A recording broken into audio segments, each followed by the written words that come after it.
ಹಾವೇರಿಯಲ್ಲಿ ಕಬ್ಬು ದರ ನಿಗದಿಯ ಗೊಂದಲ, ಶುಗರ್ ಫ್ಯಾಕ್ಟರಿಯ ಮಾಲೀಕರು ರೈತರ ಜಟಾಪಟಿ ನಡೆದಿದೆ. ಜಿಎಂ ಶುಗರ್ಸ್ ಕಾರ್ಖಾನೆ ವಿರುದ್ಧ ರೈತರು ಕಿಡಿಕಾರಿದ್ದಾರೆ. ಕಳೆದ ವರ್ಷ ಒಪ್ಪಿಕೊಂಡಂತೆ ದರವನ್ನ ಕೊಟ್ಟಿಲ್ಲ ಕಾರ್ಖಾನೆ ಅಂತ ಕಾರ್ಖಾನೆ ರೈತರಿಗೆ ಮೋಸ ಮಾಡ್ತಾ ಇದೆ, ಕಾರ್ಖಾನೆ ಮಾಲೀಕರು ಮೋಸ ಮಾಡ್ತಾ ಇದ್ದಾರೆ ಅಂತ ರೈತರು ಆರೋಪ ಮಾಡಿದ್ದಾರೆ. ಕಳೆದ ವರ್ಷ ಆದ ಮೌಖಿಕ ಒಪ್ಪಂದದಂತೆ ರೈತರಿಗೆ ಇನ್ನೂ ಕೂಡ ಸಾಕಷ್ಟು ಲಕ್ಷಾಂತರ ರೂಪಾಯಿ ಬಾಕಿ ಉಳಿಸಿಕೊಂಡಿದೆ ಅಂತ ಹೇಳಲಾಗಿದೆ. ಕಾರ್ಖಾನೆ ಅದನ್ನು ಪಾವತಿ ಮಾಡಬೇಕು ಅಂತ ರೈತರು ಆಗ್ರಹಿಸಿದ್ದಾರೆ. ಪ್ರತಿ ವರ್ಷ ಕಬ್ಬು ಬೆಳೆಗಾರರು ಹಾಗೂ ಕಾರ್ಖಾನೆ ಮಾಲೀಕರ ನಡುವೆ ಈ ಕಬ್ಬಿಗೆ ದರ ನಿಗದಿ ಸಂಬಂಧ ಆಗಾಗ ಜಟಾಪಟಿ ನಡೀತಾನೆ ಇರುತ್ತೆ. ಹಾವೇರಿ ಜಿಲ್ಲೆ ಇದಕ್ಕೂ ಹೊರತಾಗಿಲ್ಲ. ಹಾವೇರಿ ಜಿಲ್ಲೆಯ ಪ್ರಮುಖ ಸಕ್ಕರೆ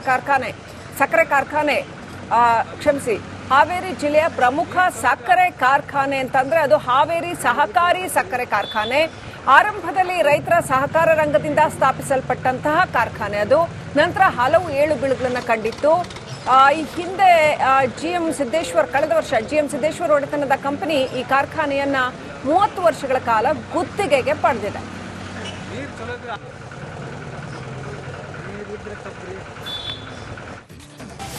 ಹಾವೇರಿಯಲ್ಲಿ ಕಬ್ಬು ದರ ನಿಗದಿಯ ಗೊಂದಲ, ಶುಗರ್ ಫ್ಯಾಕ್ಟರಿಯ ಮಾಲೀಕರು ರೈತರ ಜಟಾಪಟಿ ನಡೆದಿದೆ. ಜಿಎಂ ಶುಗರ್ಸ್ ಕಾರ್ಖಾನೆ ವಿರುದ್ಧ ರೈತರು ಕಿಡಿಕಾರಿದ್ದಾರೆ. ಕಳೆದ ವರ್ಷ ಒಪ್ಪಿಕೊಂಡಂತೆ ದರವನ್ನ ಕೊಟ್ಟಿಲ್ಲ ಕಾರ್ಖಾನೆ ಅಂತ ಕಾರ್ಖಾನೆ ರೈತರಿಗೆ ಮೋಸ ಮಾಡ್ತಾ ಇದೆ, ಕಾರ್ಖಾನೆ ಮಾಲೀಕರು ಮೋಸ ಮಾಡ್ತಾ ಇದ್ದಾರೆ ಅಂತ ರೈತರು ಆರೋಪ ಮಾಡಿದ್ದಾರೆ. ಕಳೆದ ವರ್ಷ ಆದ ಮೌಖಿಕ ಒಪ್ಪಂದದಂತೆ ರೈತರಿಗೆ ಇನ್ನೂ ಕೂಡ ಸಾಕಷ್ಟು ಲಕ್ಷಾಂತರ ರೂಪಾಯಿ ಬಾಕಿ ಉಳಿಸಿಕೊಂಡಿದೆ ಅಂತ ಹೇಳಲಾಗಿದೆ. ಕಾರ್ಖಾನೆ ಅದನ್ನು ಪಾವತಿ ಮಾಡಬೇಕು ಅಂತ ರೈತರು ಆಗ್ರಹಿಸಿದ್ದಾರೆ. ಪ್ರತಿ ವರ್ಷ ಕಬ್ಬು ಬೆಳೆಗಾರರು ಹಾಗೂ ಕಾರ್ಖಾನೆ ಮಾಲೀಕರ ನಡುವೆ ಈ ಕಬ್ಬಿಗೆ ದರ ನಿಗದಿ ಸಂಬಂಧ ಆಗಾಗ ಜಟಾಪಟಿ ನಡೀತಾನೆ ಇರುತ್ತೆ. ಹಾವೇರಿ ಜಿಲ್ಲೆ ಇದಕ್ಕೂ ಹೊರತಾಗಿಲ್ಲ. ಹಾವೇರಿ ಜಿಲ್ಲೆಯ ಪ್ರಮುಖ ಹಾವೇರಿ ಜಿಲ್ಲೆಯ ಪ್ರಮುಖ ಸಕ್ಕರೆ ಕಾರ್ಖಾನೆ ಅಂತಂದ್ರೆ ಅದು ಹಾವೇರಿ ಸಹಕಾರಿ ಸಕ್ಕರೆ ಕಾರ್ಖಾನೆ. ಆರಂಭದಲ್ಲಿ ರೈತರ ಸಹಕಾರ ರಂಗದಿಂದ ಸ್ಥಾಪಿಸಲ್ಪಟ್ಟಂತಹ ಕಾರ್ಖಾನೆ ಅದು. ನಂತರ ಹಲವು ಏಳು ಬೀಳುಗಳನ್ನು ಕಂಡಿತ್ತು. ಈ ಹಿಂದೆ ಕಳೆದ ವರ್ಷ ಜಿಎಂ ಸಿದ್ದೇಶ್ವರ್ ಒಡೆತನದ ಕಂಪನಿ ಈ ಕಾರ್ಖಾನೆಯನ್ನ 30 ವರ್ಷಗಳ ಕಾಲ ಗುತ್ತಿಗೆಗೆ ಪಡೆದಿದೆ.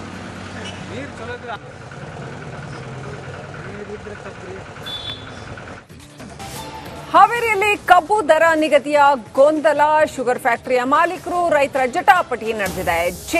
ಜಿಎಂ ಶುಗರ್ಸ್ ಕಾರ್ಖಾನೆ ವಿರುದ್ಧ ರೈತರು ಕಿಡಿಕಾರಿದ್ದಾರೆ. ಕಳೆದ ವರ್ಷ ಒಪ್ಪಿಕೊಂಡಂತೆ ದರವನ್ನ ಕೊಟ್ಟಿಲ್ಲ ಕಾರ್ಖಾನೆ ಅಂತ ಕಾರ್ಖಾನೆ ರೈತರಿಗೆ ಮೋಸ ಮಾಡ್ತಾ ಇದೆ, ಕಾರ್ಖಾನೆ ಮಾಲೀಕರು ಮೋಸ ಮಾಡ್ತಾ ಇದ್ದಾರೆ ಅಂತ ರೈತರು ಆರೋಪ ಮಾಡಿದ್ದಾರೆ. ಕಳೆದ ವರ್ಷ ಆದ ಮೌಖಿಕ ಒಪ್ಪಂದದಂತೆ ರೈತರಿಗೆ ಇನ್ನೂ ಕೂಡ ಸಾಕಷ್ಟು ಲಕ್ಷಾಂತರ ರೂಪಾಯಿ ಬಾಕಿ ಉಳಿಸಿಕೊಂಡಿದೆ ಅಂತ ಹೇಳಲಾಗಿದೆ. ಕಾರ್ಖಾನೆ ಅದನ್ನು ಪಾವತಿ ಮಾಡಬೇಕು ಅಂತ ರೈತರು ಆಗ್ರಹಿಸಿದ್ದಾರೆ. ಪ್ರತಿ ವರ್ಷ ಕಬ್ಬು ಬೆಳೆಗಾರರು ಹಾಗೂ ಕಾರ್ಖಾನೆ ಮಾಲೀಕರ ನಡುವೆ ಈ ಕಬ್ಬಿಗೆ ದರ ನಿಗದಿ ಸಂಬಂಧ ಆಗಾಗ ಜಟಾಪಟಿ ನಡೀತಾನೆ ಇರುತ್ತೆ. ಹಾವೇರಿ ಜಿಲ್ಲೆ ಇದಕ್ಕೂ ಹೊರತಾಗಿಲ್ಲ. ಹಾವೇರಿ ಜಿಲ್ಲೆಯ ಪ್ರಮುಖ ಹಾವೇರಿ ಜಿಲ್ಲೆಯ ಪ್ರಮುಖ ಸಕ್ಕರೆ ಕಾರ್ಖಾನೆ ಅಂತಂದ್ರೆ ಅದು ಹಾವೇರಿ ಸಹಕಾರಿ ಸಕ್ಕರೆ ಕಾರ್ಖಾನೆ. ಆರಂಭದಲ್ಲಿ ರೈತರ ಸಹಕಾರ ರಂಗದಿಂದ ಸ್ಥಾಪಿಸಲ್ಪಟ್ಟಂತಹ ಕಾರ್ಖಾನೆ ಅದು. ನಂತರ ಹಲವು ಏಳು ಬೀಳುಗಳನ್ನು ಕಂಡಿತ್ತು. ಈ ಹಿಂದೆ ಕಳೆದ ವರ್ಷ ಜಿಎಂ ಸಿದ್ದೇಶ್ವರ್ ಒಡೆತನದ ಕಂಪನಿ ಈ ಕಾರ್ಖಾನೆಯನ್ನ 30 ವರ್ಷಗಳ ಕಾಲ ಗುತ್ತಿಗೆಗೆ ಪಡೆದಿದೆ.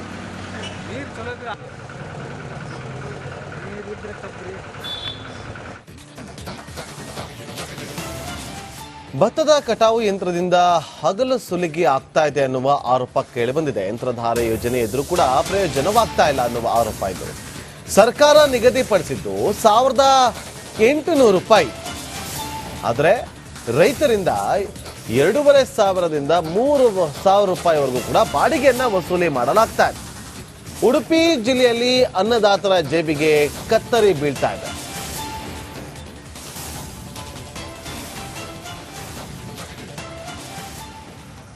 ಬೆಳೆ ಹೋದ ವರ್ಷಕ್ಕಿಂತ ಈ ಸರಿ ಬೆಳೆ ಕಡಿಮೆ. ನನಗೆ ಒಂದು 6 ಕೊಯ್ಲಿಗೆ ಹೋದ ವರ್ಷ 1.5 ಕ್ವಿಂಟಲ್ ಆಗಿದೆ, ಈಗ ಅಷ್ಟಿಲ್ಲ, 1.5 ಟನ್ ಆಗಿದೆ. ಈ ಸರಿ ಒಂದು 2 ಕ್ವಿಂಟಲ್ ಕಡಿಮೆ ಬೆಳೆ. ಮುಂಚೆ ಹೋದ ವರ್ಷ ಒಳ್ಳೆದುಂಟು, ಈ ವರ್ಷ ಅಷ್ಟು ಒಳ್ಳೆಯದಿಲ್ಲ ಬೆಳೆ. ಯಂತ್ರ ಅಂದರೆ 2500 ನಾವು ಕೊಟ್ಟು ಯಂತ್ರ ತಂದು ಅವರಿಗೆ ಈಗ ಒಂದು 5 ಕೊಯ್ಲು ಗದ್ದೆ ಕೊಯ್ಯಬೇಕಾದ್ರೆ 1/4 ಗಂಟೆ ಆಗ್ತದೆ. ಆಗ ಒಂದು 2,500-3 ಸಾವಿರ ಅವರಿಗೆ ಒಂದು ಗದ್ದೆಗೆ ಹೋಗ್ತದೆ. ಮತ್ತು ಲೇಬರ್ ಬರ್ತಾರೆ, ಒಂದು 3 ಲೇಬರ್ ಬೇಕು, ಅವರಿಗೆ 1,000 ಲೆಕ್ಕ ಆದರೆ ಇಲ್ಲಿ 3 ಹೋಯ್ತು. ಮತ್ತು ಟೆಂಪ ಚಾರ್ಜು ಕೊಂಡೋಗಲಿಕ್ಕೆ ಇದೆಲ್ಲ ನೋಡುವಾಗ ರೈತರು ಇನ್ನು ತುಂಬ ಕಷ್ಟ. ರೈತರು ಇನ್ನು ಹೀಗೆ ಮಾಡಿದರೆ, ಗೌರ್ಮೆಂಟ್ ಹೀಗೆ ಮಾಡಿದರೆ ಕರಾವಳಿಯ ರೈತರು ಪ್ರತಿ ಬಾರಿಯೂ ಕೂಡ ಸಂಕಷ್ಟಕ್ಕೆ ಒಳಗಾಗ್ತಾರೆ. ಈ ಬಾರಿಯೂ ಅದಕ್ಕೆ ಹೊರತಾಗಿಲ್ಲ ಅಂತ ನಾವು ಹೇಳ್ಬೋದು. ಯಾಕಂದರೆ ಈ ಬಾರಿ ಸಾಕಷ್ಟು ಮಳೆಯಾಗಿತ್ತು. ಮಳೆಯ ಸಂದರ್ಭದಲ್ಲೂ ಕೂಡ ಸಾಕಷ್ಟು ರೈತರು ಕಷ್ಟವನ್ನು ಅನುಭವಿಸಿದ್ರು. ಮೂರು ಬಾರಿ ನಾಟಿಯನ್ನು ಕೂಡ ಮಾಡಿದರು. ಆದರೆ ಈಗ ಸದ್ಯಕ್ಕೆ ಫಸಲು ಬಂದಿದೆ, ಕಟಾವಿಗೆ ಸಮಯ ಬಂದಿದೆ. ಈಗಲೂ ಕೂಡ ರೈತರು ಒಂದಷ್ಟು ಸಂಕಷ್ಟವನ್ನು ಎದುರಿಸ್ತಾರೆ. ಅದು ಯಾವ ರೀತಿ ಅಂತ ಹೇಳಿದರೆ, ಈಗಾಗಲೇ ಕಟಾವಿನ ಯಂತ್ರದ ಸಮಸ್ಯೆ ಒಂದು ಕಡೆ ಆದರೆ, ಇನ್ನೊಂದು ಕಡೆ ಕಟಾವು ಮಾಡೋದಕ್ಕೆ ಬೇಕಾದಂಥ ಕಾರ್ಮಿಕರ ಲಭ್ಯತೆ ಕೂಡ ಇರುವಂಥದ್ದು. ಕಾರ್ಮಿಕರು ಇದ್ದರೂ ಕೂಡ ಸುಮಾರು 1,000 ರೂಪಾಯಿ, 1,200 ರೂಪಾಯಿ ಸಂಬಳವನ್ನು ಕೇಳ್ತಾರೆ. ಅದನ್ನು ನೀಡಿ ಭತ್ತದ ಕಟಾವು ಮಾಡೋದಕ್ಕೆ ರೈತರಿಗೆ ಸಾಧ್ಯ ಆಗೋದಿಲ್ಲ. ಯಾಕಂದರೆ ಭತ್ತಕ್ಕೆ ಅಷ್ಟು ಬೆಲೆ ಇಲ್ಲದೇ ಇರೋದ್ರಿಂದ ರೈತರಿಗೆ ಯಾವುದೇ ರೀತಿಯ ಲಾಭಗಳು ಕೂಡ ದೊರಕೋದಿಲ್ಲ. ಹಾಗಾಗಿ ರೈತರು ಸದ್ಯಕ್ಕೆ ಮೊರೆ ಹೋಗಿರುವಂಥದ್ದು ತಮಿಳುನಾಡಿನಿಂದ ಕಟಾವಿನ ಯಂತ್ರಗಳನ್ನು ತರಿಸಿ ಕಟಾವು ಮಾಡುವಂಥ ಕೆಲಸಕ್ಕೆ ಮುಂದಾಗಿರುವಂಥದ್ದು. ಆದರೂ ಕೂಡ ಅಲ್ಲೂ ಕೂಡ ದುಬಾರಿ ಬೆಲೆಯನ್ನು ನೀಡಬೇಕಾಗ್ತದೆ. ಸುಮಾರು 2,500ರಿಂದ 3,000 ತನಕ ಡಿಮಾಂಡನ್ನು ಮಾಡ್ತಾರೆ ಯಂತ್ರದವರು. ಹಾಗಾಗಿ ರೈತರಿಗೆ ಪ್ರತಿ ಬಾರಿಯೂ ಕೂಡ ಒಂದು ರೀತಿಯಲ್ಲಿ ಗದ್ದೆ ಬೇಸಾಯ ಮಾಡೋದ್ರಿಂದ ಕೈ ಸುಟ್ಟುಕೊಂಡ ಅನುಭವವೇ ಆಗ್ತಾ ಇದೆ. ಸರ್ಕಾರ ಬೆಂಬಲ ಬೆಲೆಯನ್ನು ಘೋಷಣೆ ಮಾಡ್ತದೆ ಅಂತ ಹೇಳ್ತದೆ. ಆದರೆ ಕರಾವಳಿ ಭಾಗದ ರೈತರಿಗೆ ಇದು ಯಾವುದೇ ರೀತಿಯ ಒಂದು ಲಾಭವನ್ನು ತಂದುಕೊಡೋದಿಲ್ಲ. ಯಾಕಂದರೆ ಜನವರಿ ಅಥವಾ ಫೆಬ್ರವರಿಯಲ್ಲಿ ಏನು ಬೆಂಬಲ ಬೆಲೆಯನ್ನು ಘೋಷಣೆ ಮಾಡ್ತಾರೆ.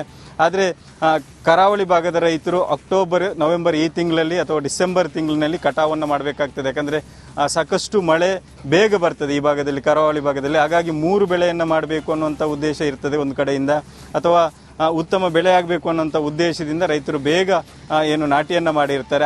ರೈತರಿಗೆ ಬೇಗ ಮಿಷನ್ನ ಅವಶ್ಯಕತೆ ಇರ್ತದೆ. ಹಾಗಾಗಿ ಬೆಂಬಲ ಬೆಲೆ ಒಂದು ಕಡೆ ಸಿಗೋದಿಲ್ಲ, ಇನ್ನೊಂದು ಕಡೆ ಯಂತ್ರದ ಲಭ್ಯತೆಗಳು ಸಿಗೋದಿಲ್ಲ. ಸರ್ಕಾರ ಈಗಾಗಲೇ ಯಂತ್ರಧಾರ ಯೋಜನೆ ಅನ್ನೋದನ್ನು ಜಾರಿ ಮಾಡಿದೆ. ಆದರೆ ಅದರಲ್ಲಿ 1,800 ರೂಪಾಯಿಗೆ ಯಂತ್ರಗಳು ಸಿಗ್ತದೆ. ಆದರೂ ಕೂಡ ಆ ಯಂತ್ರಧಾರ ಯೋಜನೆಯ ಯಂತ್ರಗಳು ಕರಾವಳಿ ಭಾಗಕ್ಕೆ ಸರಬರಾಜು ಆಗ್ತಾ ಇಲ್ಲ.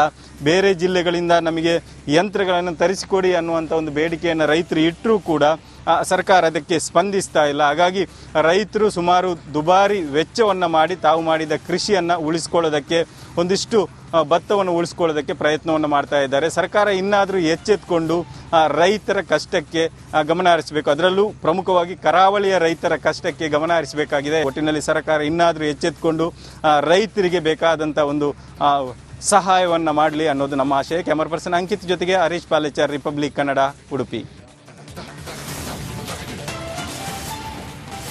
ಹಾವೇರಿಯಲ್ಲಿ ಕಬ್ಬು ದರ ನಿಗದಿಯ ಗೊಂದಲ, ಶುಗರ್ ಫ್ಯಾಕ್ಟರಿಯ ಮಾಲೀಕರು, ರೈತರ ಜಟಾಪಟಿ ನಡೆದಿದೆ.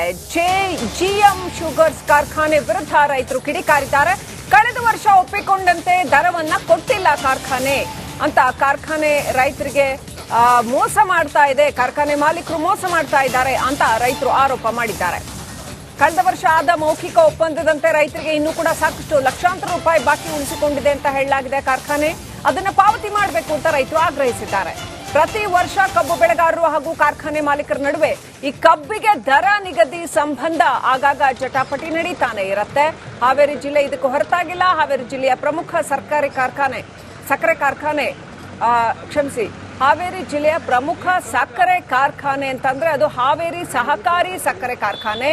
ಆರಂಭದಲ್ಲಿ ರೈತರ ಸಹಕಾರ ರಂಗದಿಂದ ಸ್ಥಾಪಿಸಲ್ಪಟ್ಟಂತಹ ಕಾರ್ಖಾನೆ ಅದು. ನಂತರ ಹಲವು ಏಳು ಬೀಳುಗಳನ್ನು ಕಂಡಿತ್ತು. ಈ ಹಿಂದೆ ಕಳೆದ ವರ್ಷ ಜಿಎಂ ಸಿದ್ದೇಶ್ವರ್ ಒಡೆತನದ ಕಂಪನಿ ಈ ಕಾರ್ಖಾನೆಯನ್ನ 30 ವರ್ಷಗಳ ಕಾಲ ಗುತ್ತಿಗೆಗೆ ಪಡೆದಿದೆ.